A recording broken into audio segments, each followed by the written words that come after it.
Donc moi je m'appelle Laurence Beaujard, j'ai commencé il y a 2 ans une thèse en sciences du langage concernant la littératie émergente chez les jeunes enfants sourds profonds.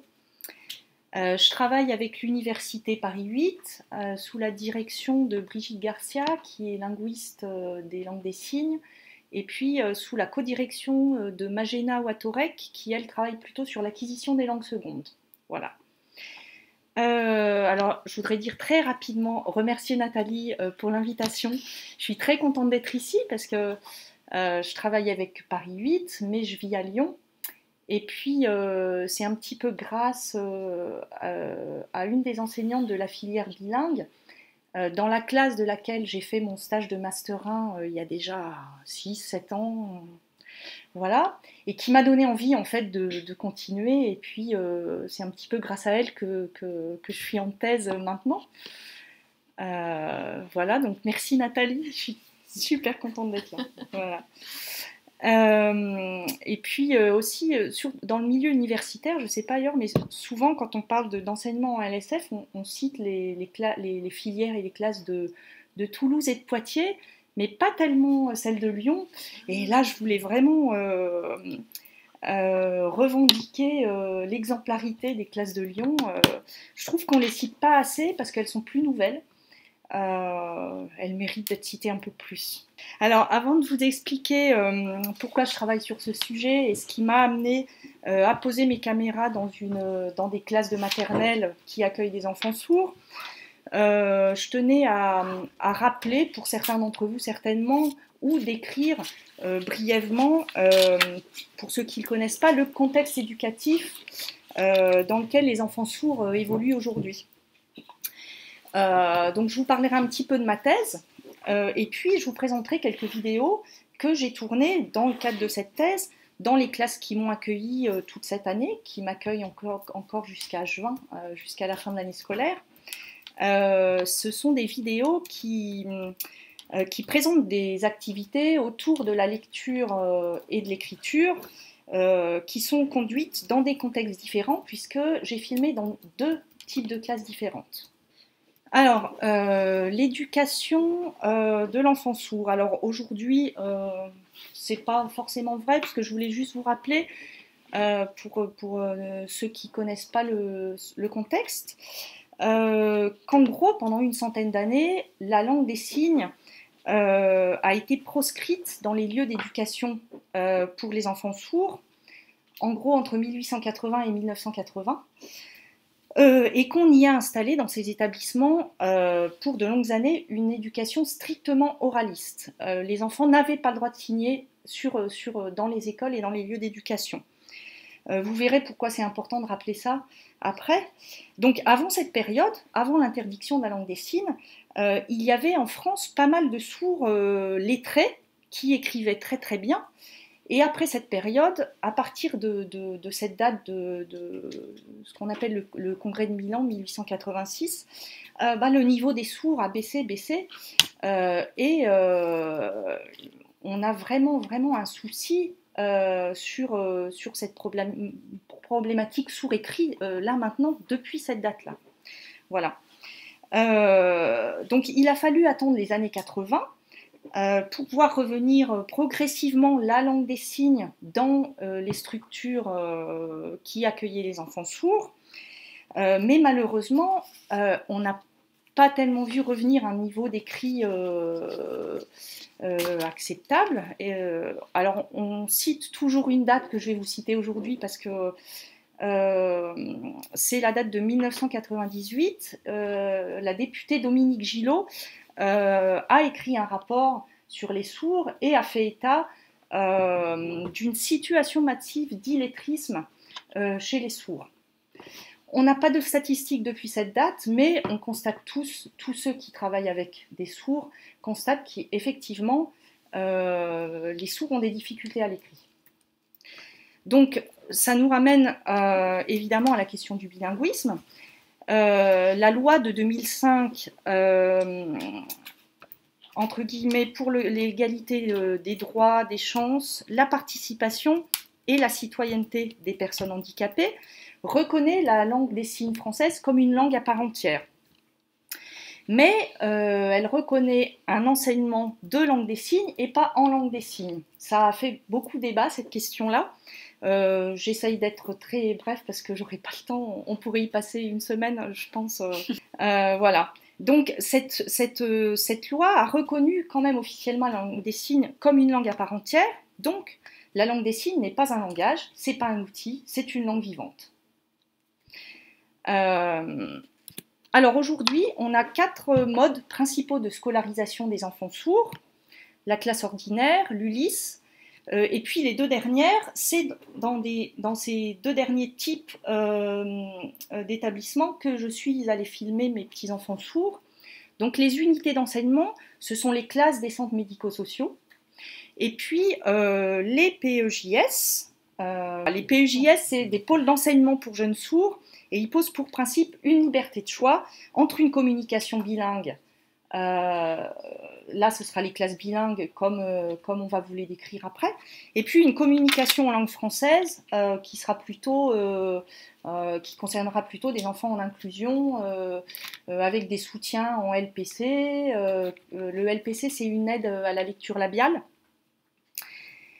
Voilà, je vous en dis pas plus. S'il y en a qui sont intéressés, j'ai plein de liens possibles sur le sujet. Excusez-moi, si vous voulez, je peux juste préciser pour le PEJS. Oui, ouais, bah, très bien. Oui, très bien. Donc moi, je suis psychologue dans l'éducation nationale et missionnée dans le PEJS. Donc bah, en voilà. fait, le PEJS, c'est une injonction ministérielle de mettre en place ce parcours pour les jeunes sourds dans toutes les académies. Chaque académie, en fait, est libre d'instaurer le PEJS comme elle le souhaite. Et dans la plupart des académies en France, il n'y en a pas. C'est-à-dire que les élèves sourds, la plupart du temps, sont dans l'oral et donc sont intégrés, inclus dans les classes ordinaires.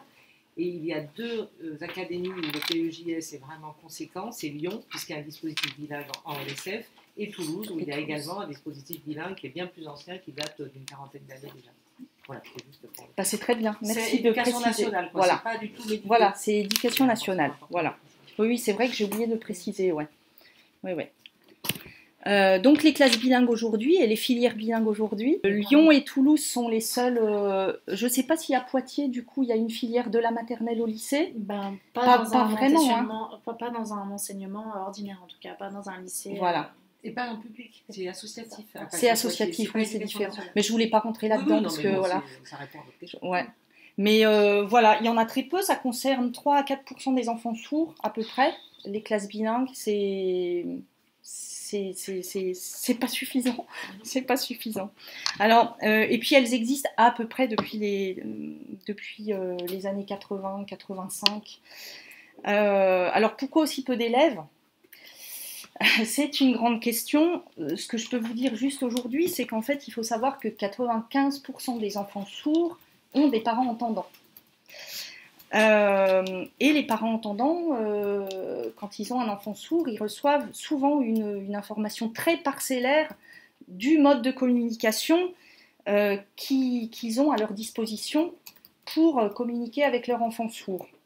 Et du coup, le principal problème pour ces filières bilingues, c'est le manque de visibilité. Les parents ne savent pas que ces filières existent, en fait. Voilà. C'est pareil, là je résume vraiment, je fais un raccourci, hein, mais c'est tellement énorme en fait, voilà, je peux vous parler de ça aujourd'hui et puis peut-être une autre fois. Donc les centres médico-sociaux, ben voilà, on voit que là ça balaye une partie du territoire quand même.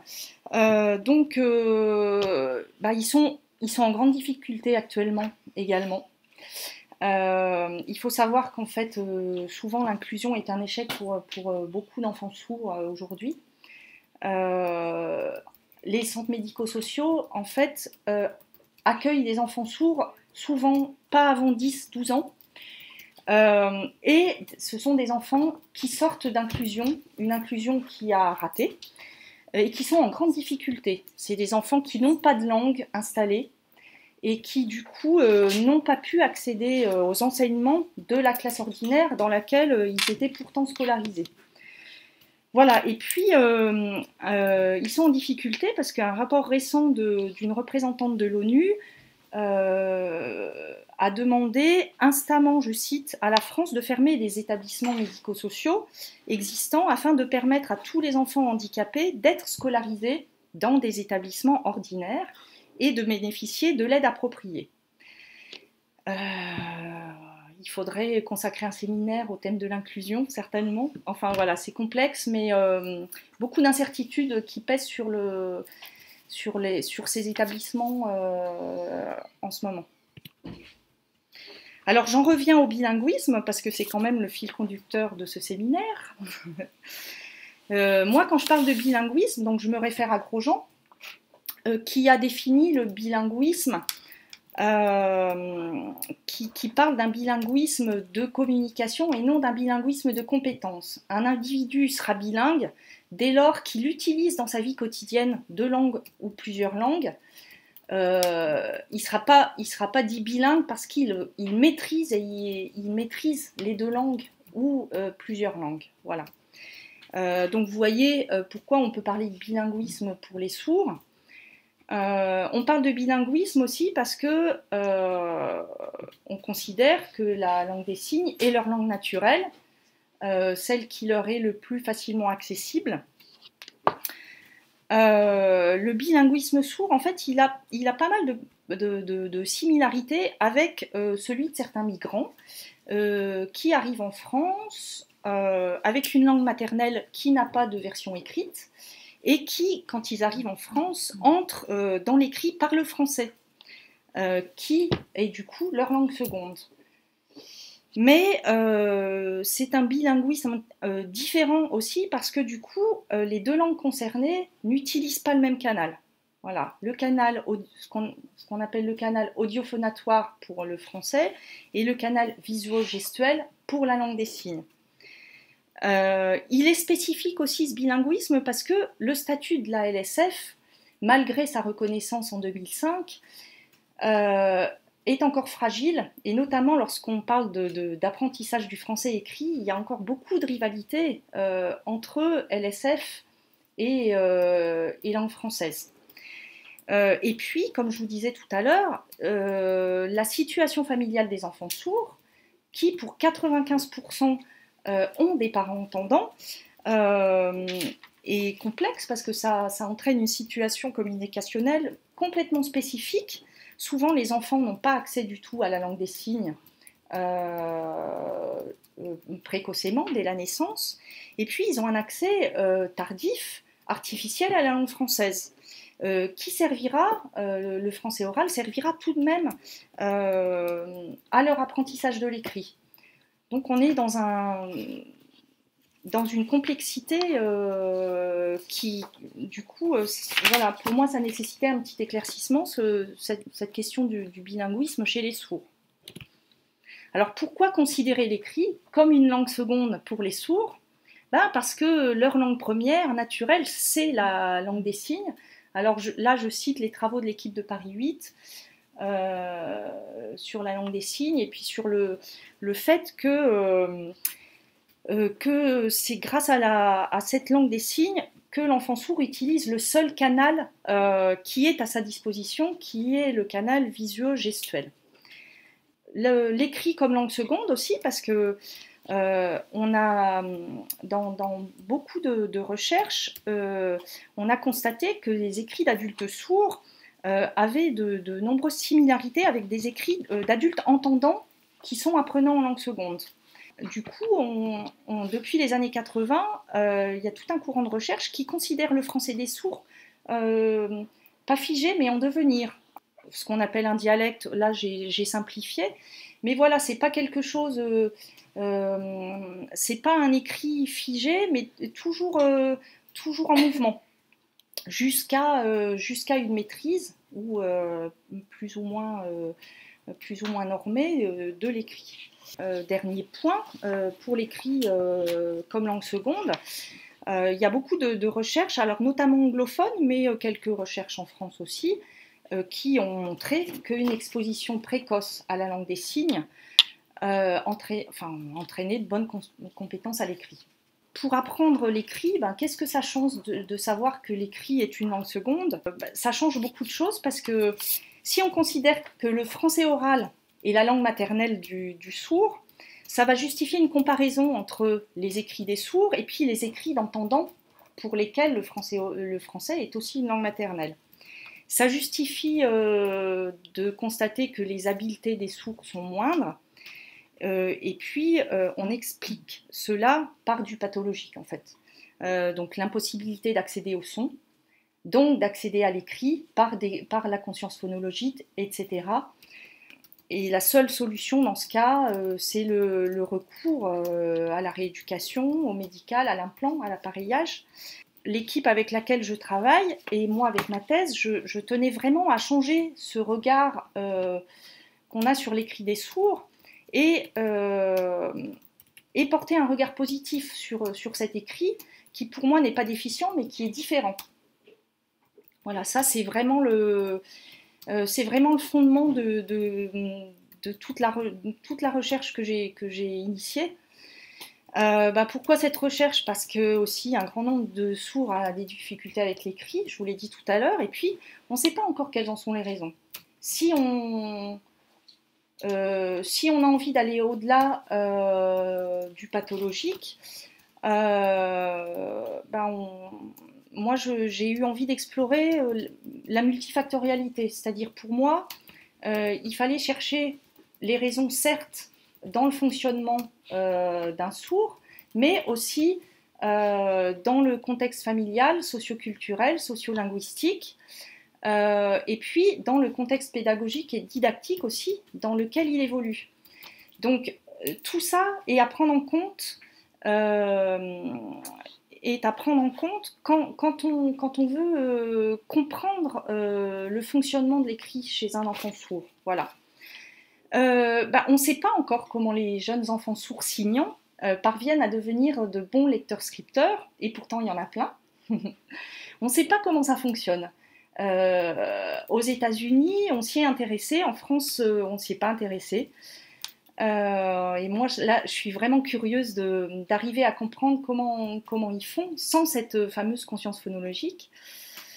Et puis, moi, ce que je voudrais, c'est contribuer à terme, avec cette thèse, à la mise en place d'une didactique qui soit appropriée aux enfants sourds et aux adultes sourds aussi. Alors, mes questions de recherche, voilà. Le fait d'être sourd entraîne-t-il très tôt un abord spécifique de l'écrit? Les enfants sourds signants et les enfants sourds oralisants utilisent-ils des stratégies communes? Est-ce qu'un traitement visuel est privilégié? Et puis, sans codage graphophonologique, comment des enfants sourds apprennent-ils à lire et à écrire? Donc, pour essayer de répondre à toutes ces questions, j'ai souhaité analyser des écrits de quatre jeunes enfants sourds qui ont 5 ans, qui sont scolarisés en grande section de maternelle. Je les vois à peu près une fois par mois depuis novembre, donc jusqu'à juin, pendant 7-8 mois. Et j'ai souhaité analyser ces écrits en lien justement avec le milieu familial et socioculturel des enfants et en lien avec le contexte didactique, pédagogique de la classe dans laquelle ils sont scolarisés. Alors j'ai un corpus de trois types de données différentes. J'ai des écrits, j'ai des entretiens avec les parents et avec les enseignants et ces vidéos d'activités en classe autour de la lecture et de l'écriture. Alors vous allez me dire, des écrits d'enfants en grande section maternelle, qu'est-ce que ça donne? Eh bien ça donne ça. Alors on voit pas tellement, là j'ai souhaité vous présenter un petit peu un échantillon de chaque enfant parce qu'ils ne se ressemblent pas beaucoup. Donc j'ai 4 enfants, j'en suis 2 dans une classe bilingue et 2 dans une classe d'IJS, une classe de centre médico-social. Et donc je leur propose des tâches d'écritures inventées. Alors il y en a certainement qui connaissent parmi vous les écritures inventées. Qu'est-ce que c'est une écriture inventée? C'est un écrit d'un enfant qui n'a pas encore appris à lire et à écrire. Alors on connaît en France ce terme d'écriture inventée grâce à Emilia Ferrero qui a écrit un ouvrage qui s'appelle L'écriture avant la lettre, et qui pensait que l'enfant commence l'acquisition de l'écrit bien avant l'école. Et elle a souhaité comprendre la façon dont ces enfants entraient dans un écrit et un système alphabétique. Alors elle a observé des enfants hispanophones. Donc elle leur a proposé d'écrire des mots qu'ils n'avaient pas encore appris à écrire, et elle a réussi à comprendre que les enfants passent par différents paliers, depuis la distinction dessin-écrit jusqu'à, en CP, en gros chez nous, la maîtrise d'une orthographe normée. Voilà. Donc, par exemple, si... alors, je ne peux pas vous décrire tous les stades, mais un des stades, alors l'enfant commence par comprendre que le dessin n'est pas la même chose qu'un écrit. Et puis, un petit peu après, quand on lui propose d'écrire le nom d'un gros animal, il va écrire un mot avec plein de lettres. Et puis, si on lui montre un petit animal, il va écrire un mot avec 3 lettres. Voilà, donc ça, c'est un des stades par lesquels passent les enfants. À un stade plus avancé, et c'est ça qui m'intéresse principalement, l'enfant commence à mettre en relation la langue qu'il parle et celle qu'il écrit. Donc par exemple, il passe par plein de stades pour comprendre ce qu'est une syllabe. Il va prononcer une syllabe, mais au début, il ne va écrire qu'une seule lettre pour une syllabe. Par exemple, alors un exemple qui est cité assez fréquemment quand on parle de Ferrero, c'est le mot macaroni.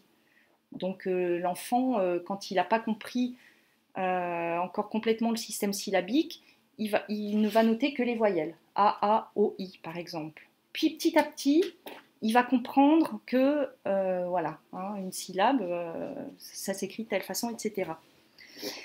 Donc dans les écrits d'enfants sourds, les enfants sourds de la classe bilingue n'ont pas d'accès à l'oral dans la classe.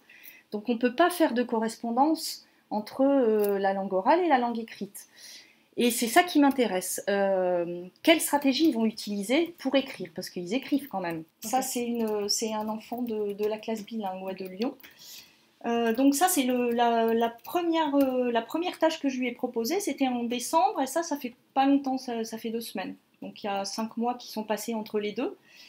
Alors ce que je fais, je leur montre une image d'animal ou d'objet, et la consigne c'est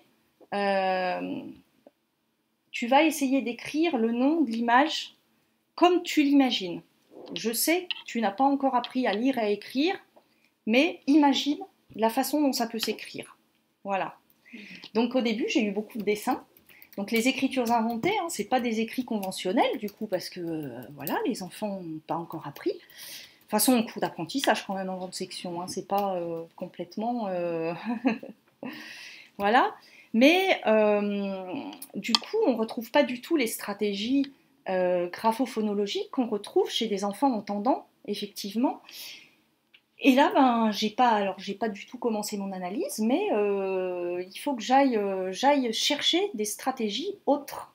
Et je ne sais pas, je sais pas ce qu'ils utilisent vraiment pour produire ces écrits. Mais en tout cas, il y a des choses qui se retrouvent. Alors là, vous voyez, c'est tout nouveau là de cette fois-ci.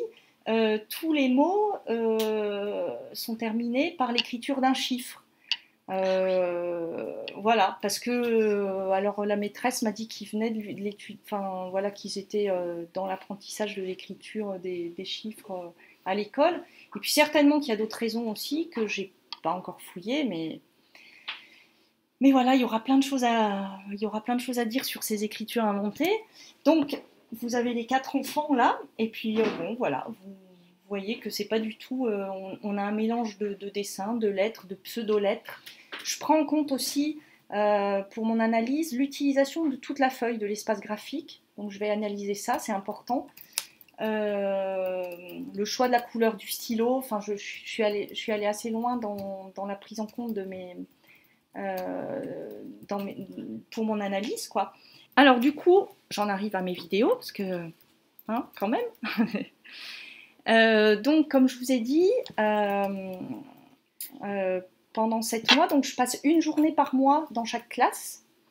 Donc c'est la classe maternelle de Lyon, à l'école Condorcet, et puis une classe de l'INJS de Chambéry, qui accueille aussi, qui avait 2 enfants scolarisés en grande section maternelle. Alors pourquoi des grandes sections ? Je voulais arriver avant le CP justement. Je voulais pour ces écritures inventées que les enfants ne soient pas encore en CP. Et puis il y a une histoire de compréhension de la langue des signes enfantine aussi. J'ai pas un niveau de langue des signes extraordinaire et des enfants qui signent, c'est vraiment pas facile à comprendre. Voilà. Donc je voulais aussi pouvoir échanger avec eux de façon confortable, pouvoir les comprendre, etc. Voilà. Donc je vais vous présenter tout de suite 2 vidéos. Donc ces 2 vidéos qui présentent un travail autour d'un album jeunesse, un travail assez classique, hein. L'enseignante raconte une histoire, elle échange avec les enfants, il y a reformulation, narration, etc. Et puis du coup à partir de ces vidéos, je vous décrirai un petit peu le contexte de chaque classe. Donc dans cette classe, il y a un co-enseignement. Donc là, vous voyez l'enseignante sourde qui s'appelle Cécile. Et elles sont toutes les 2 dans la classe. C'est une classe qui accueille une quinzaine d'enfants, de la petite section à la grande section. Donc, ils sont tous mélangés. Il y a une grande classe et les 2 enseignantes se partagent l'espace de la classe pour les activités. En général, elles se répartissent les activités selon le niveau, hein, petite, moyenne, grande section. Donc vous verrez l'autre enseignante qui est entendante signante tout à l'heure sur une autre activité. Voilà, qu'est-ce que je peux vous dire sur l'organisation de ces classes ? Tout se passe en langue des signes. Il n'y a que des enfants sourds, signants. Donc tout se passe en langue des signes, tous les enseignements se passent en langue des signes. Il y a des moments d'inclusion très très très courts. Les enfants sont en récréation avec les enfants entendants des autres classes de l'école, et puis sur les séances de sport. Voilà. Sinon, tout se passe dans la classe bilingue entre enfants sourds et avec ce tandem d'enseignantes qui sont secondées, très important, par une AVS sourde, signante, et une ATSEM signante également. Voilà. Donc elles sont 4 quasiment en permanence dans la classe auprès des enfants. Et du coup, je vous montre tout de suite la 2e classe sur le même type d'activité. Voilà l'histoire de boucle d'or, suspense. Que se passe-t-il après ? Voilà, donc vous voyez bien que le fonctionnement est différent ici. Donc ici, c'est donc ce qu'on appelle une classe délocalisée en milieu ordinaire. C'est une classe de l'INJS de Chambéry, mais qui est hébergée par une école ordinaire. Donc les enfants sont en inclusion. Alors les enfants sourds là de grande section, vous les voyez en haut, les 2 petits en haut là. Ils sont en inclusion sur la plupart du temps, sur pratiquement une grande majorité de temps pédagogique en tout cas. Il y a des locaux en fait qui sont spécifiques à l'IJS et puis les enfants vont rejoindre la classe d'entendants sur les activités de lecture, d'écriture, mathématiques, enfin bon, voilà, tous les enseignements fondamentaux en fait. Donc là, vous avez à droite l'enseignante de la classe ordinaire et à gauche, alors ce jour-là, c'était pas l'enseignante qui était là, c'était l'éducatrice qui est entendante signante. Et du coup, on a toujours ce tandem-là, c'est-à-dire quand les enfants sourds rejoignent la classe d'entendants, tout est traduit par l'enseignante qui est entendante et qui signe. Voilà, il n'y a pas d'interprète. Ce que je commence à remarquer un petit peu et ce qui mérite d'être étudié, c'est au niveau des interactions. Du coup, il y a plein de choses. Il y a plein de choses qui ne sont pas traduites pour les enfants, en fait. Et je remarque ça depuis un moment par rapport à une classe bilingue dans laquelle la communication est fluide et les enfants interagissent entre eux. Là, du coup, Souvent, les enfants s'expriment et c'est pas traduit. Et puis quand les enfants sourds s'expriment, vous avez vu, là, l'éducatrice ne traduisait pas pour tout le monde et l'enseignante fonctionne de la même façon. Et l'enseignante m'a dit qu'elle était un petit peu... elle avait parfois des difficultés à traduire ce que disaient les enfants. Bah oui, parce que elle n'est pas interprète, quoi. Et du coup, elle a un très bon niveau de langue des signes, mais du coup, bah voilà, il y a des choses. Et puis, dans une classe comme ça, où les interactions sont très riches, forcément, il y a des choses qui sont pas traduites. Et pour les enfants sourds, je trouve qu'il y a beaucoup de choses qui leur échappent, mais je m'avance pas parce que voilà, j'ai pas encore suffisamment travaillé dessus. En tout cas, bon voilà, c'est assez visible ici. Donc les deux classes ont à peu près le même projet, hein. Ce sont alors la classe d'IJS est aussi une classe dite bilingue. Ça fait pas très longtemps qu'elle existe, ça fait 3 ans. Elle a été ouverte à la demande de parents d'enfants sourds qui voulaient une communication bilingue dans la classe pour leurs enfants. Par contre, le bilinguisme n'est pas le même. Dans la classe de Lyon, c'est un bilinguisme langue des signes français écrit. Donc l'enseignement-apprentissage du français écrit se fait via la LSF directement. Il n'y a pas de phonologie. Il n'y a pas de travail sur la phonologie, le travail se fait autrement, mais pas par ça. Dans la classe d'IJS, par contre, il y a tout un travail. Il parle de bilinguisme dans le projet pédagogique. C'est un bilinguisme français oral, français écrit, langue des signes.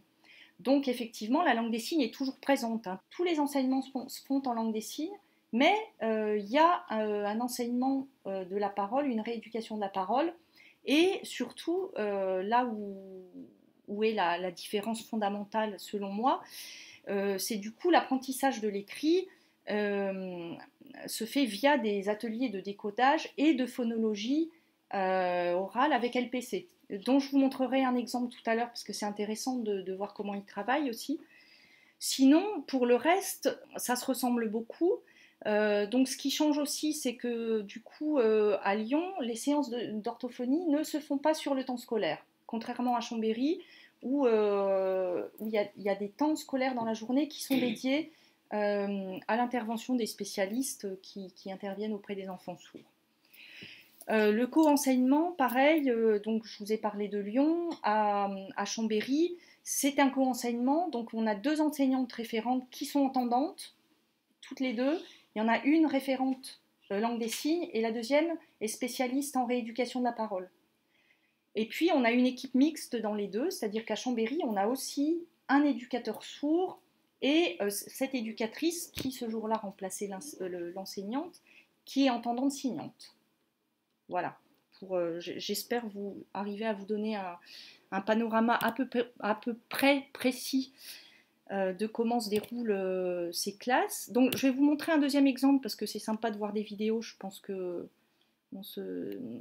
ça vous donne une idée de comment ça se passe. Donc là, c'est une activité de vocabulaire, donc j'ai trouvé 2, parce que les activités ne sont pas toujours équivalentes dans les 2 classes. Là, j'ai essayé de vous trouver des choses à peu près équivalentes. Donc ça, c'est la classe de Lyon, et c'est donc la deuxième enseignante. Voilà. Donc vous voyez, alors on ne voit pas trop, mais alors j'ai pris en photo évidemment les étiquettes qu'elle présente. Il y a vraiment une reconnaissance visuelle du mot écrit qui prend vraiment presque toute la place sur l'étiquette, et il y a un petit dessin de l'objet qu'elle fait deviner, mais vraiment tout petit. Donc les enfants reconnaissent en fait visuellement l'écriture là-dessus. Et du coup, vous avez une autre façon. Alors ça, c'est dans la classe d'IJS. C'est un travail, pareil, vocabulaire, mais là, c'est vraiment un travail sur l'oral.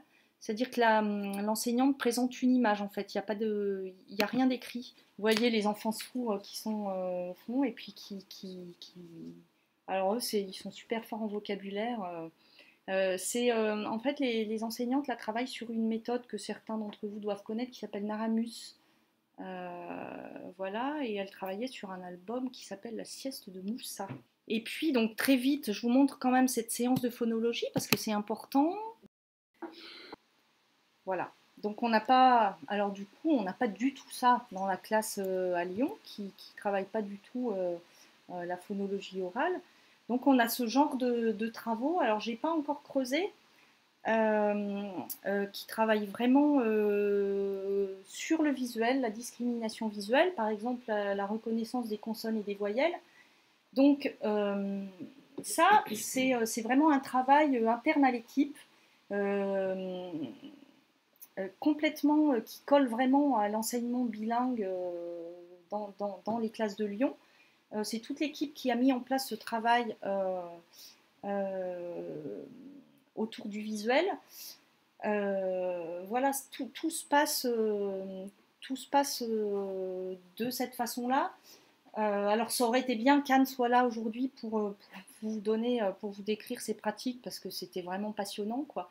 Moi je peux que vous les montrer aujourd'hui, parce que je lui ai posé la question hier, je pensais que c'était tiré d'un manuel. Elle m'a dit non, c'est vraiment du travail maison, en fait, ce qu'on appelle pi bilingue, quoi. Voilà.